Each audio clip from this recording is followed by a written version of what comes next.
kuasa melakukan segala perkara. Yesusku maha kuasa. Dia ciptakan seisi dunia, atur segala masa. Yesusku maha kuasa. Yesus kuasa melakukan segala perkara. Yesusku maha kuasa.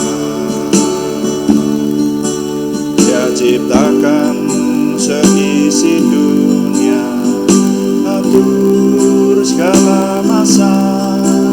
Yesusku maha kuasa.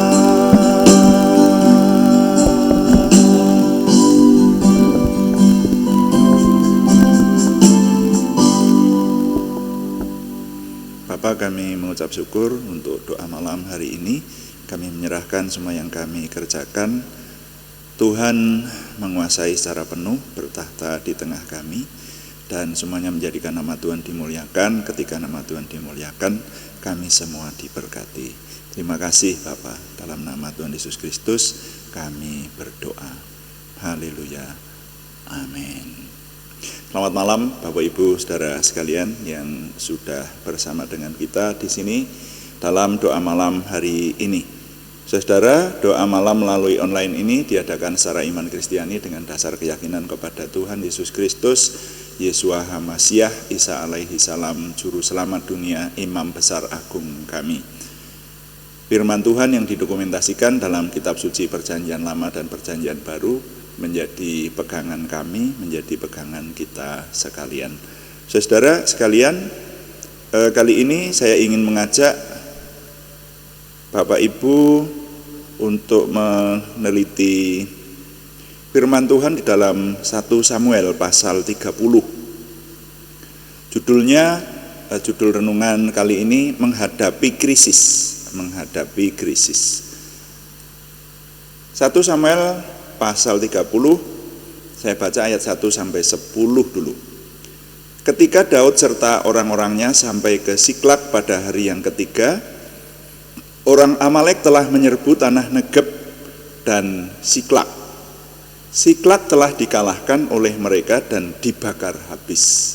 Perempuan-perempuan dan semua orang yang ada di sana, tua dan muda, telah ditawan mereka dengan tidak membunuh seorang pun. Mereka menggiring sekaliannya, kemudian meneruskan perjalanannya. Ketika Daud dan orang-orangnya sampai ke kota itu, tampaklah kota itu terbakar habis, dan istri mereka serta anak mereka yang laki-laki dan perempuan telah ditawan. Lalu menangislah Daud dan rakyat yang bersama-sama dengan dia itu dengan nyaring, sampai mereka tidak kuat lagi menangis. Juga kedua istri Daud ditawan, yakni Ahinoam perempuan Yisrael dan Abigail bekas istri Nabal orang Karmel itu. Dan Daud sangat terjepit karena rakyat mengatakan hendak melempari dia dengan batu. Seluruh rakyat itu telah pedih hati masing-masing karena anaknya laki-laki dan perempuan. Tetapi Daud menguatkan kepercayaannya kepada Tuhan Allahnya. Lalu Daud memberi perintah kepada Imam Abiatar bin Ahimelech, bawalah efod itu kepadaku. Maka Abiatar membawa efod itu kepada Daud. Kemudian bertanyalah Daud kepada Tuhan, katanya, haruskah aku mengejar gerumbulan itu? Akan dapatkah mereka kususul? Dan ia berfirman kepadanya, kejarlah, sebab sesungguhnya engkau akan dapat menyusul mereka dan melepaskan para tawanan. Lalu pergilah Daud beserta ke-600 orang yang bersama-sama dengan dia, dan sampailah mereka ke sungai Besor. Sementara orang-orang yang mau tinggal di belakang berhenti di sana, maka Daud melanjutkan pengejaran itu beserta 400 orang. 200 orang yang terlalu lelah untuk menyeberangi sungai Besor itu berhenti di sana. Sampai di situ pembacaan saya. Nah, saudara-saudara, menghadapi krisis,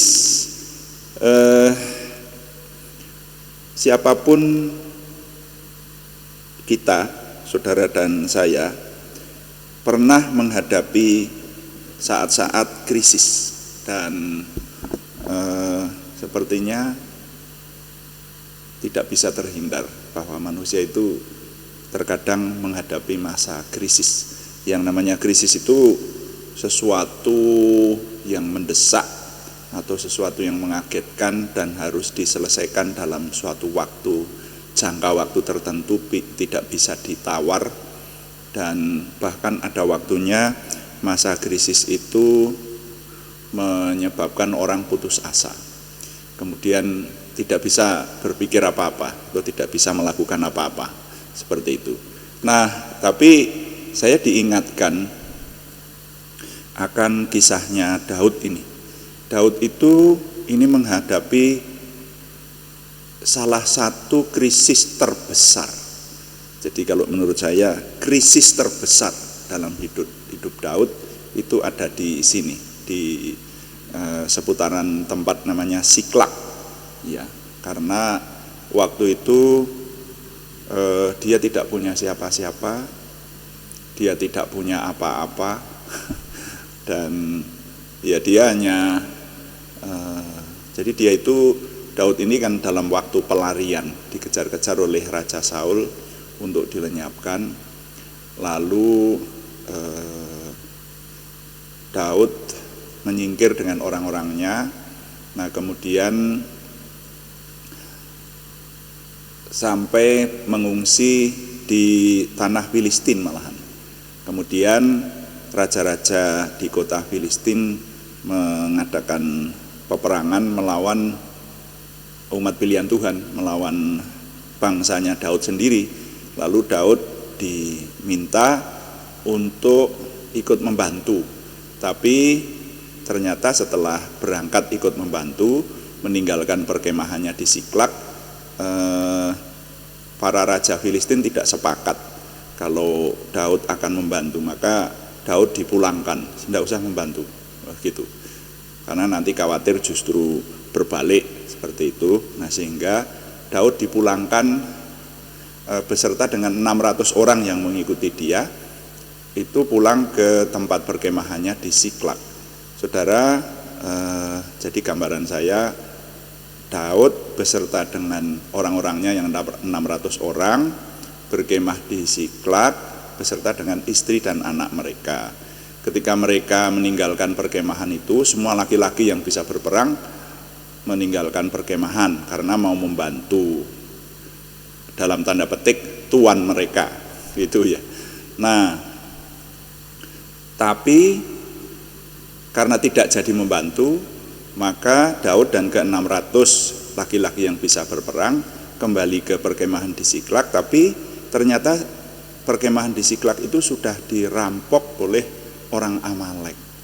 Jadi perkemahannya sudah dibakar, kemudian istri dan anak-anak serta semua harta benda, kambing domba, semuanya dirampas oleh orang Amalek. Nah, di sini Daud mengalami krisis besar dalam hidupnya. Dia tidak tahu harus mencari kemana. Orang Amalek membawa istri, anak, dan seluruh harta bendanya pergi. Lalu anak buahnya yang 600 orang itu mau melempari dia dengan batu karena konyol gitu, mengikuti seorang pemimpin tapi kok gagal, kan begitu. Jadi akhirnya malah mereka sengsara. Nah, mereka mau meluapkan kejengkelan seperti itu. Jadi Daud ini merasa sendiri, saudara. Kalau menurut saya dalam seluruh hidup Daud, walaupun beberapa kali mengalami masa krisis, tapi krisis terbesar di sini. Sampai dikatakan Daud menangis beserta dengan orang-orangnya sampai tidak kuat lagi menangis. Jadi ini stres berat, ya, depresi berat gitu harusnya. Tapi apa yang dilakukan oleh Daud? Kita melihat di sana Daud itu seorang panglima perang. Daud memiliki mental seorang pemimpin. dan mental seorang pemimpin itu tidak boleh kalah.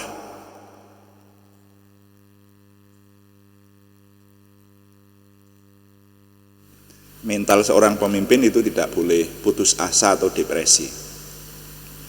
Jadi ada celah seperti apapun, seorang yang memiliki mental pemimpin akan tetap mencari celah untuk hidup, itu tidak mau menyerah seperti itu.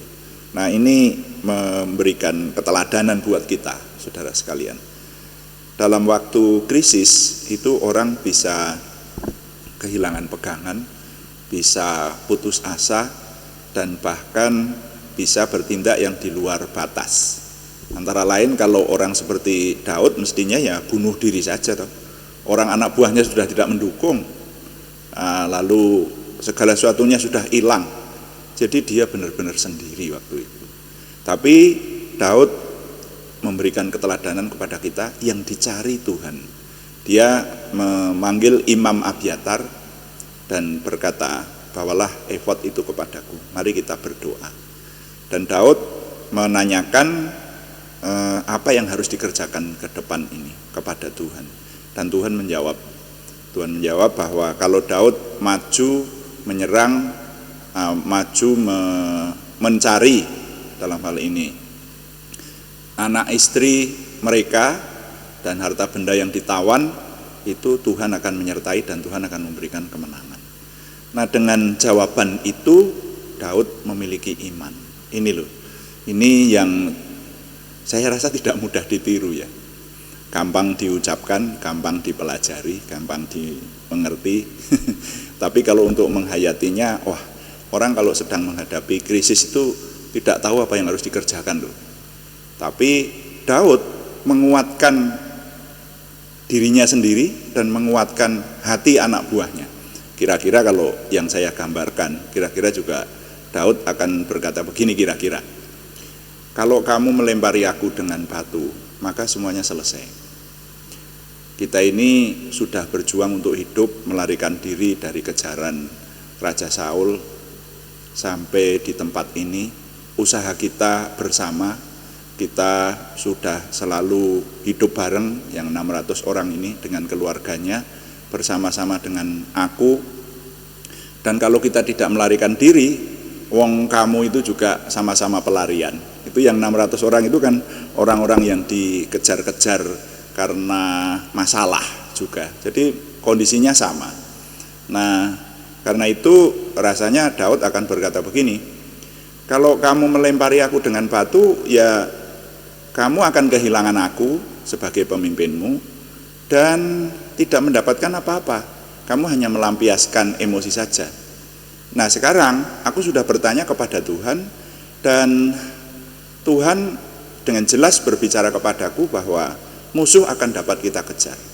Nah, kalau sudah seperti itu ya mari kita menguatkan iman kita bersama-sama.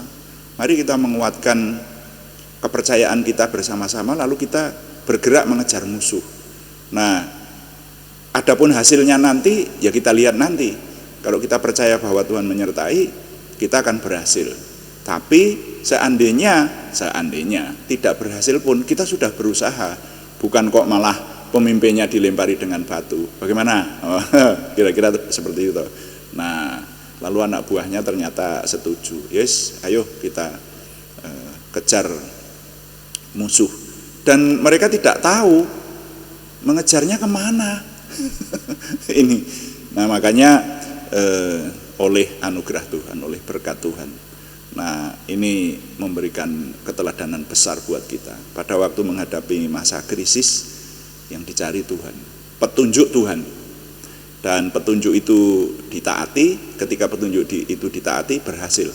Nanti kan ini kalau kita baca terus kisah ini, Daud mencari tahu sebetulnya dibawa kemana anak istri dan harta bendanya itu mencari loh saudara, mencari di satu tempat yang begitu luasnya. Ya, di daerah Timur Tengah kan waktu itu banyak padang gurun. Wah, ini kemana harus mencari? Tapi pada akhirnya mendapatkan titik terang ketika ada seorang yang hampir mati kemudian ditolong, dan orang itu ternyata budak dari salah satu orang Amalek yang merampok itu, lalu memberikan jalan keluar, memberikan kemana harus mencari, seperti itu. Nah, sehingga kalau kita mengikuti kisah ini sampai terakhir, Daud akhirnya dapat mengalahkan orang Amalek. Dan bahkan orang Amalek yang melarikan diri, sisanya saja itu dituliskan di sana, kalau tidak salah 400 orang ya, 400 orang itu melarikan diri, kan berarti jumlah orang Amalek ini sebetulnya jauh lebih banyak dari jumlah 400 orang anak buahnya Daud. Yang 200 kan kelelahan tadi dikatakan, yang 200 tidak ikut. Nah, tapi oleh kekuatan dari Tuhan dan semangat yang menyala-nyala, Daud itu mengatasi segala masalah. Nah, ini menjadi pegangan buat saya dan saudara. Menghadapi masa krisis, yang dicari tetap Tuhan. Dan kalau Tuhan sudah memberikan petunjuk apa yang harus dikerjakan, kerjakan saja. Walaupun berat, walaupun merasa sepertinya hampir habis, hampir tidak punya kekuatan lagi. Tetapi ketika itu dikerjakan, maka kemenangan diraih. Jadi saudara, ingat ini, pada waktu menghadapi krisis, berdiam diri dululah, bertanya kepada Tuhan apa yang harus dikerjakan, maka selanjutnya Tuhan pasti menolong. Bagi orang beriman, bukan hanya kali ini saja, ada kisah yang ditunjukkan kepada kita bahwa Tuhan menolong pada saat krisis. Kalau orang bersandar kepada Tuhan, Tuhan menolong, itu pasti. Kalau belum, ya waktunya aja yang belum. Tetapi percayalah, orang benar itu akan selalu dibela Tuhan. Jadi nilai yang dapat saya ketengahkan kali ini, menghadapi saat krisis yang harus dicari pertama kali adalah Tuhan. Jadi itu saja saudara sekalian ya. Saya ulangi, menghadapi saat krisis yang harus dicari pertama kali adalah Tuhan. Tuhan dipuji. Amin. Mari kita langsung saja melayani Tuhan dengan doa. Kita menaikkan doa syafaat dan juga untuk beberapa nama yang masih dikirimkan kepada kita untuk kita bawa dalam doa. Kita berdoa. Bapa di surga, terima kasih, kami mengucap syukur untuk anugerah Tuhan. Kami, Tuhan beri petunjuk menghadapi masa krisis. Kami tahu dalam hidup kami, kadang-kadang kami menghadapi krisis. Pada saat semacam ini, biarlah Tuhan yang kami cari. Tuhan memberikan petunjuk kepada kami, dan kami melakukan, mentaati seperti yang Tuhan arahkan, dan kami meraih keberhasilan. Terima kasih Bapa di surga. Kami mengucap syukur. Kami sekarang berdoa syafaat untuk bangsa dan negara kami, juga tempat tinggal kami masing-masing di kota kami. Mohon Tuhan yang terus memberikan kesejahteraan kepada kami. Juga izinkan kami berdoa untuk nama-nama yang masih dalam minggu ini dikirim kepada kami, untuk terus kami doakan, terutama yang membutuhkan kesembuhan dari Tuhan. Kami berseru dalam nama Tuhan Yesus Kristus, Yeshua HaMasyiah Tuhan kami. Tuhan memberikan kesempurnaan kesembuhan kepada saudara kami Arni Setiawati, saudara kami Budi Suswanti, saudara kami Yohanes Sutarman, semuanya di Purwodadi, juga kepada anak Alekio Panuwibowo di Salatiga. Kami mengucap syukur untuk berkat Tuhan kepada anak Hendri Dwi Laksono yang sudah pulang dari rumah sakit. Terus kami doakan supaya Tuhan yang menyempurnakan kesembuhannya. Dalam nama Tuhan Yesus Kristus, Tuhan memberikan pemulihan sempurna, Tuhan semakin dimuliakan. Dan juga untuk saudara kami Siti Rondiah dan saudara kami Cahyani Bagiowati di Semarang, kami menyerahkan, bahkan juga untuk nama-nama yang belum kami sebutkan lagi, tetapi yang merindukan kesembuhan dan pemulihan dari Tuhan, kami menyerahkan Tuhan yang menolong. Tuhan menampakkan kuasa-Mu sehingga kami melihat kuasa Tuhan yang besar yang menolong kami. Terima kasih. Kami juga berdoa untuk pergumulan selain kesembuhan, yaitu pergumulan dari saudara kami Yohana Asri Sabtorini di Kediri. Tuhan yang memberkati, Tuhan yang menolong, memberikan jalan keluar sehingga pertolongan Tuhan nyata buat kami. Terima kasih Bapa di surga, kami mengucap syukur, kami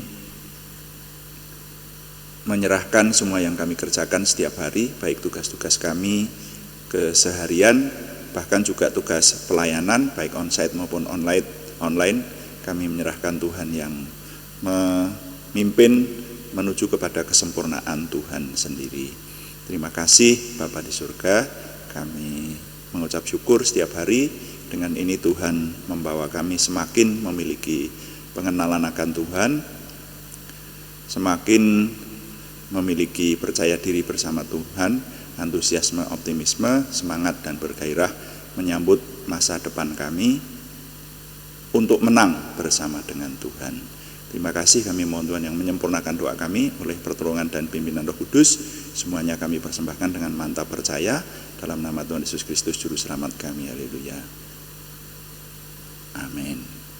Demikian doa malam hari ini, saudara sekalian, dan kami tetap memberitahukan bahwa doa malam dilaksanakan setiap hari Senin sampai Sabtu pada jam 6 atau jam 18 waktu Indonesia Barat. Dan terima kasih kepada semua yang sudah menyampaikan dukungan, berupa dukungan apapun juga. Juga kami beritahukan ada doa pagi yang dilaksanakan melalui online